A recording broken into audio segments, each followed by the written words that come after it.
Okay, we're just going to talk about some pressure points. Pressure points usually don't work if the person's all adrenaline up. And the problem is when you're in a fight, your adrenaline is going to kicking up pretty high.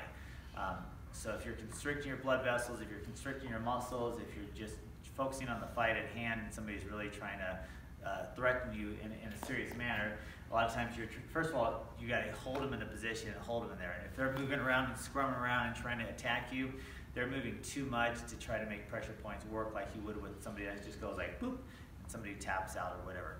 However, when you're in a trapping motion here, when I'm actually trapping and grappling, we're doing stuff like that, clinching mode, then a lot of times while you're clinching, you can add some additional pressure points to make it either A, uncomfortable, or make them change a grip on you. So what we're going to do right now, the first one is just going to be the thumb. It's going to kind of be midsection between the chin bone and the bottom of the ear. So it's basically up in here. A lot of times you can do it this way, or you'll do it like that, so it's almost like a choke and a pressure point, which is kind of what I prefer. And you're just going to dig it up. I'm going to go easy, but it's basically really sensitive in that manner here. Same thing here, you're really sensitive in that manner there. Clavicle, you got the bones here, and you're going to basically take the hands here and just kind of dig it down, and just like that, create the pressure. Or we go on the other side, find that bone here, and you're going to dig it down to cause a reaction. Again, it's not going to work if they're just moving and going like that, but it does. There's situations where it does help.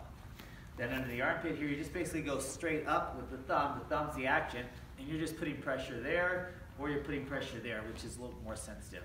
But again, it's not going to stop a fight. It's not going to win a fight if you do this pressure point. So right here, you just kind of dig it in the midsection. It's basically where you have the pec muscle in here. And like I say, we're not going hard, but you're putting pressure in a sensitive spot here, or you go under the armpit here and you dig it up in there. And you got to kind of play around with it. You know, I tell people if you're on a sensitive spot, just go for the testicles, and there's a lot of pressure points up in there. So just work on that, but practice on your opponent. Some people are more sensitive, just like some people are more ticklish in certain areas.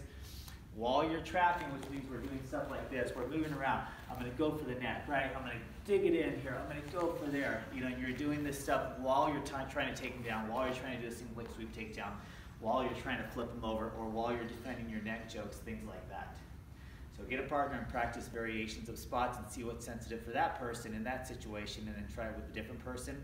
You may have a different outcome.